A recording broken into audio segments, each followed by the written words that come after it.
Hello students. Yesterday we have completed the first chapter of Pol Science. What is democracy? Why democracy? And this is the last paragraph that is here. um, Democracy, how it is good for our country or for any country. What are the main points which distinguish democracy with other ways of ruling? If democracy is not there, then there are other forms of ruling. It can be dictatorship, and there were many other forms which we have discussed in the last class. Monarchy, dictatorship, just see children, it is mentioned here just for your reference. I am underlining it once again. Monarchy, dictatorship, one party rule, in such ways, because we have taken example of certain countries. China,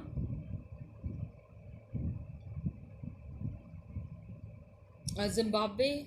I mean, all these places, all these rules which were not democratic. What were the kind of problems people were facing there? This is what we have discussed in the chapter. So we have completed the chapter, children. Today I'll be discussing the question and answers for your reference. You have to do these question and answers in your notebook. So please just go through it once. And here we start the first question. Page number 15, it is given here. Some information about four countries are there. Based on this information, how would you classify each of these countries? Write democratic, undemocratic, or not sure against each of these. Means some conditions are given about four countries. These conditions you have to understand. These conditions you have to be very sure. अभी तक आपने जो chapter में पढ़ा, जितना समझ में आया है उसके हिसाब से you have to write here democratic, undemocratic and not sure. Okay. So first country we are talking here about is people who do not accept the country's official religion do not have a right to vote. Means country में जो religion follow हो रहा है, मतलब whatever religion is followed in the country, people have to follow the same religion. अगर वही religion follow नहीं करेंगे then they don't have to the right to vote. अब बताओ ऐसी country जहाँ पे इस तरह की चीज़ें हो रही हैं, would you call it democratic, undemocratic or not sure? Abhi, of course children, I think you can very well segregate it. It is undemocratic because democratic countries में ऐसा नहीं होता है. In democratic countries everybody has got the full right to practice their own religion. In undemocratic countries आपको ज़बरदस्ती आपसे वो religion follow करवाया जाएगा. So this is the example of an undemocratic country. Country B, same party has been winning elections for the last 20 years. अब यहाँ पे क्या है कि एक ही पार्टी है जो कि 20 साल से इलेक्शन जीतती आ रही है, गवर्नमेंट फॉर्म कर रही है. So would you call it as undemocratic or democratic? Now in these kind of situations, children, we can say that we are not very sure. हम sure नहीं हैं. Got it? So you can mention here not sure क्योंकि option में दिया हुआ है, या तो आप डेमोक्रेटिक बताएंगे या अनडेमोक्रेटिक बताएंगे या नॉट श्योर बताएंगे. Okay. So this is not sure. Country C, ruling party has lost in the last 3 elections. 3 बारी इलेक्शंस हुए हैं and the party which was ruling, जो भी पार्टी गवर्नमेंट बना रही थी, whichever party was making the government, it had lost in the 3 elections. Means people were voting against the government. Got it? So this is what. तो ये can it be called as democratic or undemocratic? Of course children, it's democratic, isn't it? So that is there. Fourth क्या है? Country D, there is no independent election commission. Election commission जो है, that is not independent.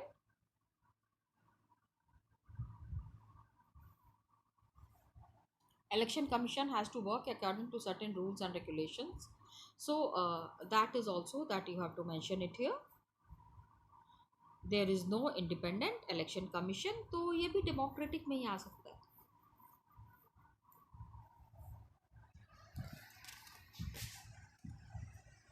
Now just see the next question. Here is some information about 4 countries. Based on this information, how would you classify each of these countries? Right, democratic, undemocratic and not sure. इसमें भी आपका second question भी same है बेटा. पहला था country ABCD, second is country PQSR, PQRS, हाँ मतलब या. So the parliament cannot pass a law about the army without the consent of the chief of army. Parliament को चीफ ऑफ आर्मी से कंसेंट लेना पड़ेगा, अपने आप कोई भी रूल नहीं बना सकता है. Of course it's undemocratic. अब पार्लियामेंट इज डिसाइडिंग समथिंग, तो उसमें आर्मी का क्या लेना देना है? Army has to do nothing with it. Got it? So it is called as undemocratic. Country Q, parliament cannot pass a law reducing the powers of the judiciary. Parliament जो है it can take a decision on the judiciary. हमारे in our constitution lot of things are mentioned about executive powers, judiciary powers and legislative powers. तो judiciary में people cannot know different organs can rule on any other organ. मतलब एक ही orders एक ही जगह पे follow होंगे, हर जगह पे ये ऑर्डर्स फॉलो नहीं होंगे. Got it? So parliament can not pass a law reducing. Judiciary की पावर को ख़त्म करने का पावर जो है वो पार्लियामेंट के पास नहीं है. So it is a completely democratic country. Children, try to understand. Okay, country are countries leaders cannot sign any treaty with another country without taking permission from its neighboring country. अब suppose we have to sign a treaty with some other country and we have to take permission of some neighboring country. Bangladesh से permission लेना पड़े या श्रीलंका से permission लेना पड़े. Can you call it as democratic? No, children. It is purely undemocratic. What? Country as all the major economic decisions about the country are taken by officials of the central bank, which the ministers cannot change. Got it? So major economic decisions central bank के लोग जो है वो decide करते हैं. Do you think it is democratic? No, children. Again, it is an undemocratic country. Okay. Now, next question, children. Which of these is not a good argument in favor of democracy and why? पहला देखो, अभी we have to write in favor of democracy. ठीक है, ये जो नीचे points दिए हुए हैं we have to give why these points are not good for democracy.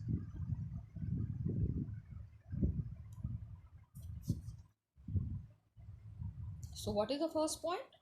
People feel free and equal in a democracy. क्या होता है children? Here I give you the answer. Try to understand the answer. That democracies are सबसे prosperous होते हैं than others and it's a not good argument in favour of democracy because people feel free and equal in a democracy. कायदे से यही होना चाहिए, लेकिन हमको अगेंस्ट में देना है. We have to give arguments against. If people feel free तो क्या होता है कि democratic countries like Sri Lanka is there, India, although they are democratic, but they are not as prosperous as countries which are communist or monarchist. मतलब जो country non democratic है, अभी China is a non democratic country, तो it is more developed than India. ऐसा क्या है? What all things are there which are favoring China और which are favoring the developed countries?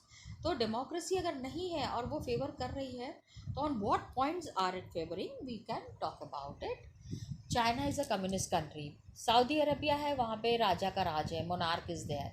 तो prosperity depends on government policies, natural resources, human resources.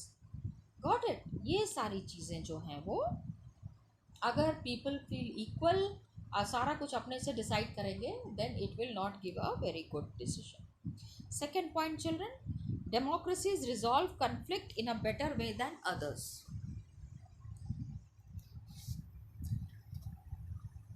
No, the countries which are non-democratic, वहाँ पे अगर कोई गलती करता है तो उसका तुरंत वहीं पे डिसीजन हो जाता है. So, if we say that democracy resolve conflict in a better way than others, then again we have to give example of some other countries which are non-democratic. Democratic government is more accountable to people. Abhi, if democratic country is more accountable to people, तो what all decisions do they take? क्या क्या काम वो करते हैं? तो we have to see that खाली सारे टाइम हम अगर गवर्नमेंट जो है the people who have form the government if they are accountable और सारे टाइम लोगों के क्वेश्चन का जवाब देते रह जाएंगे तो रूल कब करेंगे, देश कैसे चलाएंगे, how will they run the country.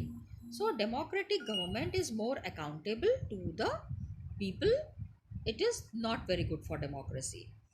Democracies are more prosperous than others. ऐसा नहीं है चिल्ड्रन. अभी just now that we were discussing that prosperity depends on government policies, availability of natural resources, human resources.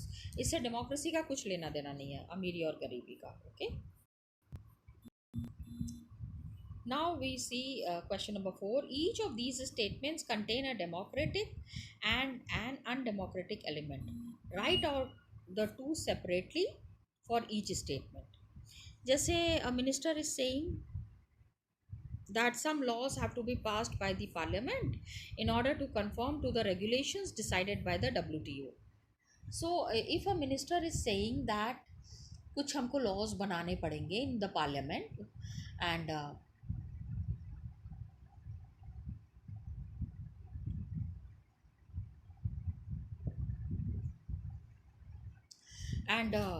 World Trade Organization ने कुछ decide किया है, उसको हमको उसी तरह से फॉलो करना है, whatever has been decided by World Trade Organization.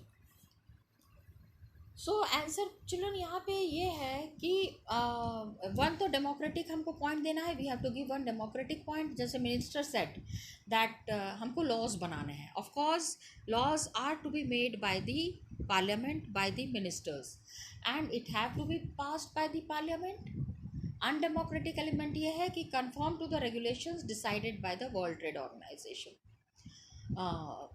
what all rules have been passed by world trade organization, we need to consult that.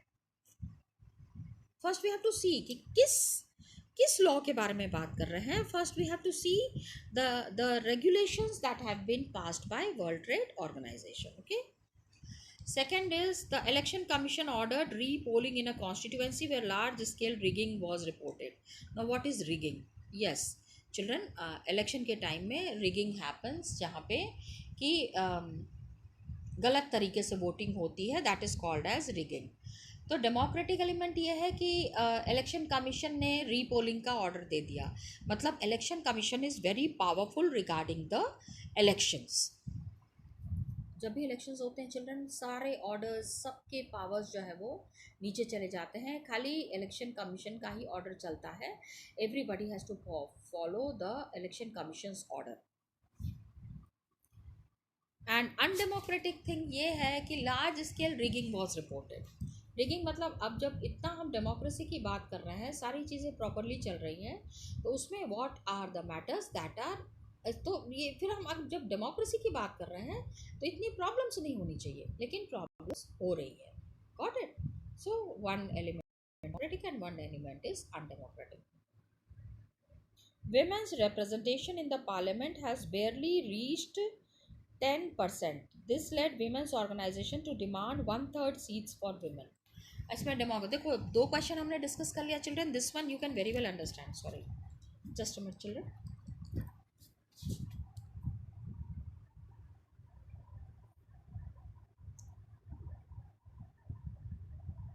We are talking about this point.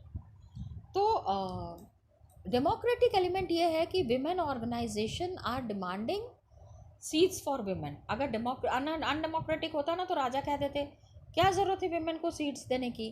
But because we are in a democracy, so seats are to be decided for women. Undemocratic ये है कि women representation parliament में अभी तक खाली 10% women are there. when we talk of equality we see that everybody is equal. तो why women are so back? women औरतें इतनी पिछड़ क्यों गई हैं?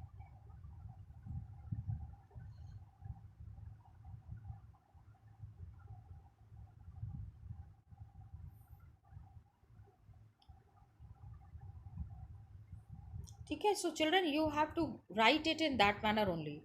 इन दिस क्वेश्चन 4 में एक डेमोक्रेटिक एंड एक अनडेमोक्रेटिक पॉइंट लिखना है सब में. ठीक है.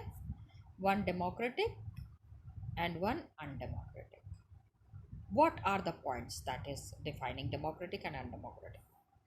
Fifth question देखो, which of these is not a valid reason for arguing that there is lesser possibility of famine in a democratic country?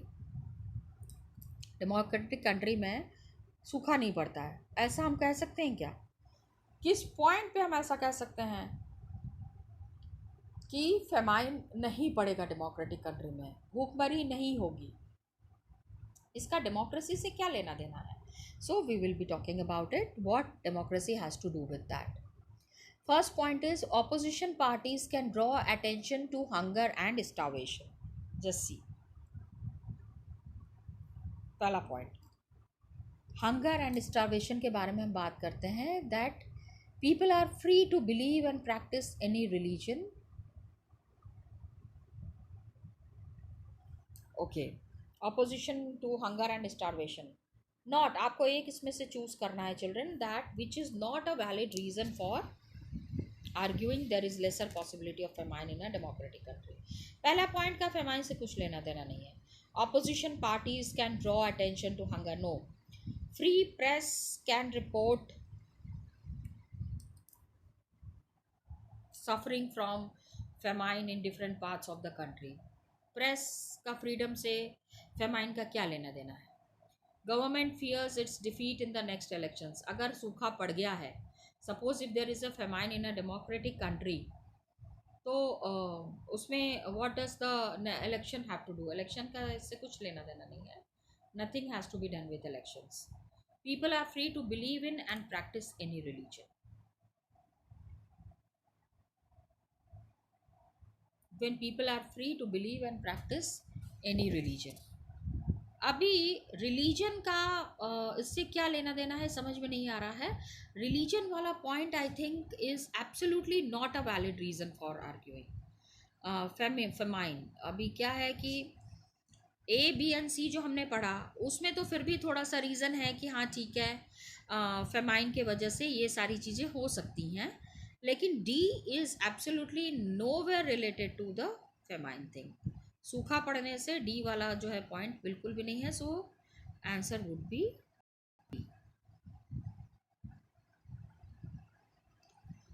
6. क्या है? There are 40 villages in a district where government has made no provision for drinking water.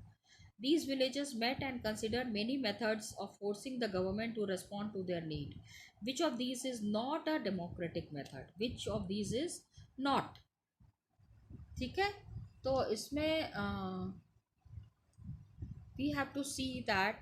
एक बार ही पढ़ लेते हैं पहले सारा. Filing a case in the courts claiming that water is part of right to life. ये तो है, this is their children. Boycotting the next elections to give a message to all parties. क्योंकि अभी देखो, इसको क्वेश्चन को समझने की कोशिश करो. There are 40 villages in a district. 40 villages ऐसे हैं जहां गवर्नमेंट ने ड्रिंकिंग वाटर का कोई इंतज़ाम नहीं किया है. तो क्या है, ये विलेजेस मिलते हैं and consider many methods of forcing the government to respond to their needs. अभी लोगों को पीने का पानी तो चाहिए, तो गवर्नमेंट का ध्यान कैसे लाएंगे इसके तरफ, ये चीज़ इसमें दी हुई है. It is very clearly mentioned here. Filing a case in the court claiming the water is part of right to life. This is a very valid thing. ये तो बिल्कुल कर सकते हैं. हमको पता करना है विच इज़ नॉट, जो ठीक नहीं है. डेमोक्रेसी में आप आराम से कोर्ट में जाके एंड कोर्ट में you can say that we are not getting water and water is right to life. जिंदा रहने के लिए पानी की बहुत ज़रूरत है. So how will that right be followed? ठीक है, we will be talking about it. सही है ये. Boycotting the next election to give a message to all parties. ठीक है, नेक्स्ट इलेक्शन में the party which is in power, उसको it will be boycotting the next, मतलब उसको फिर कोई भी वोट नहीं देगा. ठीक है, पानी नहीं है तो obviously the party which is in power वो क्या कर रही है? Y didn't they make water arrangement for the villages? Good reason. Organizing public meeting against government's policies. Government is saying that they will be fulfilling the basic necessities of the common people and if they are not giving water, so what is the government doing? ये तीन तो मुझे valid reason लग रहा है. Paying money to government officials to get water. पानी is, water is the right to life. तो government officials को यहाँ पानी देने की, वो पैसे देने की क्या जरूरत है? This is a wrong method. This is not democracy. So D answer होगा बेटा. The answer would be D. Question number 6 का answer would be D. Question number 7 देखो बेटा. Write a response to the following arguments against democracy. Democracy के खिलाफ क्या चीज़ जा रहा है? What is the point that goes against democracy? ठीक है. क्वेश्चन नंबर 7 पहला है, army is the most disciplined and corruption free organization in the country, therefore army should rule the country. Do you think army should rule the country? देखो, army is disciplined no doubt, लेकिन it is unfair if army rules and army तो ये undemocratic हो जाएगा ना. Army rule को हम कैसे लागू करेंगे? दैट इज, तो I don't think it is democratic. It is against democracy. Rule of the majority means the rule of ignorant people. What we need is the rule of the wise, even if they are in a small number. Means rule of the majority मतलब जो लोग ज़्यादा हैं, हिंदू ज़्यादा हैं या मुस्लिम ज़्यादा हैं, पहले हमको मेजॉरिटी देखना पड़ेगा. Wisdom is subjective and government is run by the people who know the law and order. जिनको कानून के बारे में जानकारी है वही गवर्नमेंट चला सकते हैं, भले ही कम नंबर में हो. तो this is against democracy. Okay.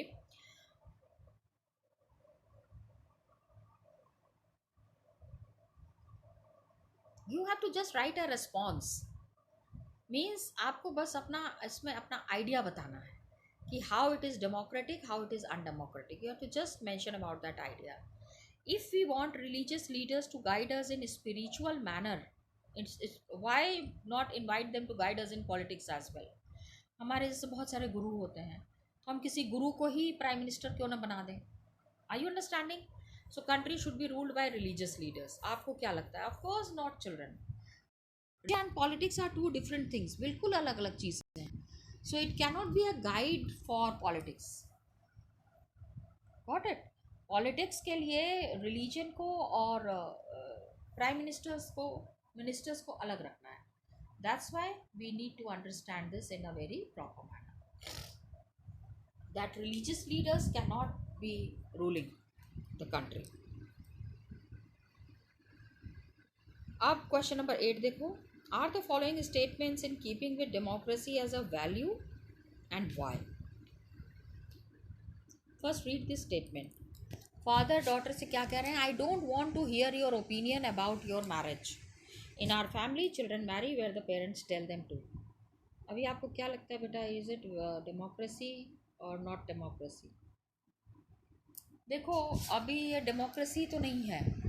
When father is saying ना कि आपको जहाँ पे कहा जा रहा है वहीं शादी करो, मतलब आप अपनी मर्ज़ी का नहीं कर सकते. आपको घर की ही मर्ज़ी फॉलो करनी है. फैमिली में it is, she is not allowed to express her opinion.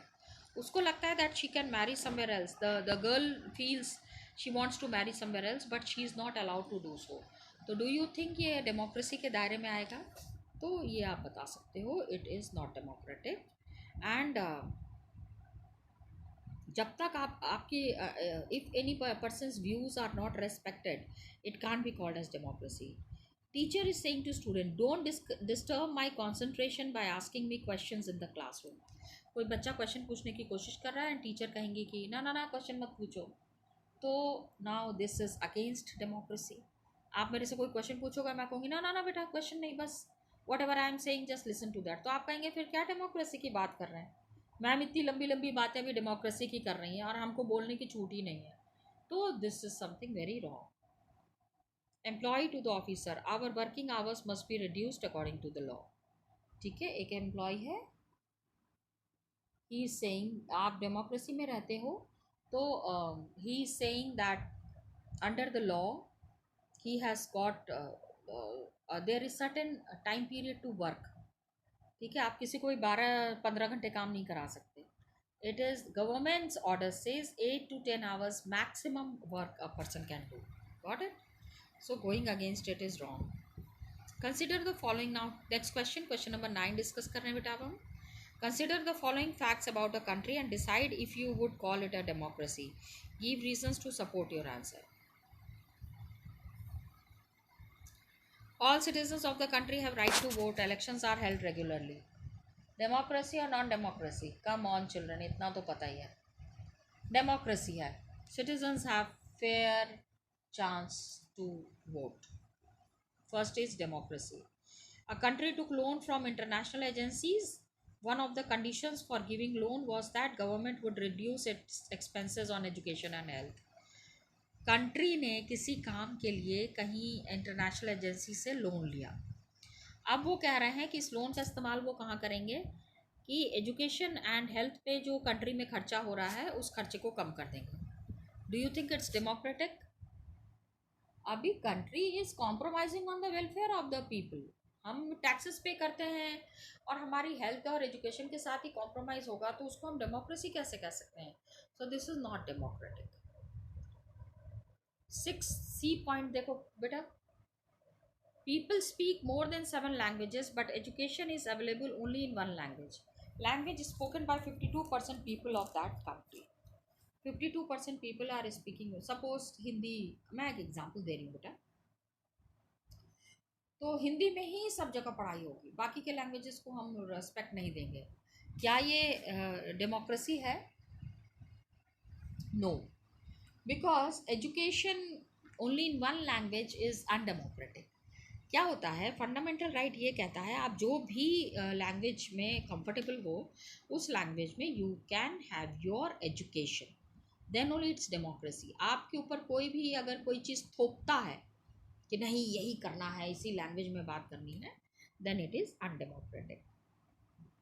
Several organizations have given a call for peaceful demonstration and nationwide strikes in the country to oppose these policies. Government has arrested these leaders. अभी peacefully अगर सब लोग मिलके कहीं demonstration कर रहे हैं तो उसके खिलाफ अगर लोग आवाज़ उठा रहे हैं तो if they are arrested then it is undemocratic. Democracy में ऐसा नहीं होता है. डेमोक्रेसी में everybody has got a full right to vote and they have an easy access to vote. Got it? So voting rights would be given if anybody is trying to assemble anywhere and hold and demonstration करना चाह रहे हैं तो उसको हम democratic मानेंगे, लेकिन arrest अगर कर रहे हैं तो अनडेमोक्रेटिक हो जाएगा. Government owns the radio and television in the country. All the newspaper have to get permission from the government to publish any news. Democratic or undemocratic? बिल्कुल अनडेमोक्रेटिक है चिल्ड्रन. Got it? कुछ भी करके आप voting rights आप कैसे ले सकते हो?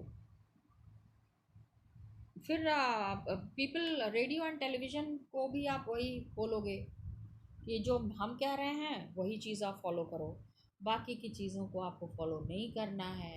आप अगर कुछ भी दिखा रहे हो तो आप उसको पब्लिश करने के पहले हमसे आप परमिशन लो. No, this is not democracy.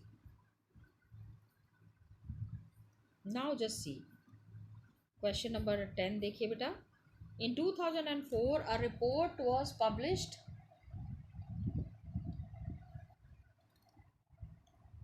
in USA pointed to the increasing inequalities in that country. Now, inequalities in income reflected in the participation of people in democracy.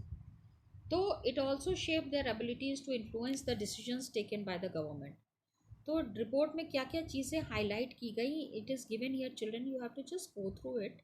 एक बार इसको ध्यान से पढ़ लेना and might be then some questions are asked from this. उसके बाद the main thing is there, वो आपको अपने से करना है children. This is a good activity that you have to do. Write an essay on democracy and poverty using the information given in this report but using examples from India. ऊपर वाला तो USA का report है ना, you can take points from there. आपको hints दिए हुए हैं, इसी तरह के हिंट्स आप अपने एसे में डाल सकते हो. आपके इन्फॉर्मेशन आपको ऊपर में दिया हुआ है.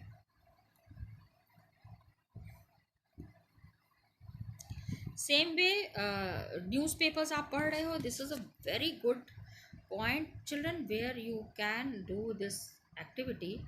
This I will be posting on the snap homework children. और इसको आपको अच्छे से पढ़ना है और स्नैप होमवर्क कंप्लीट करना है. So I will be posting it on the snap homework. Just go through it and solve it. इसमें you have to एक 1 month तक कोई भी न्यूज़पेपर पढ़ना है और एडिटोरियल्स कलेक्ट करना है और उसके बाद उसको अपने लैंग्वेज में लिखना है. You just go through this question children and you can easily solve it. Okay, so I am ending it here. Tomorrow in my next class we will be starting a new chapter from geography. Thank you children.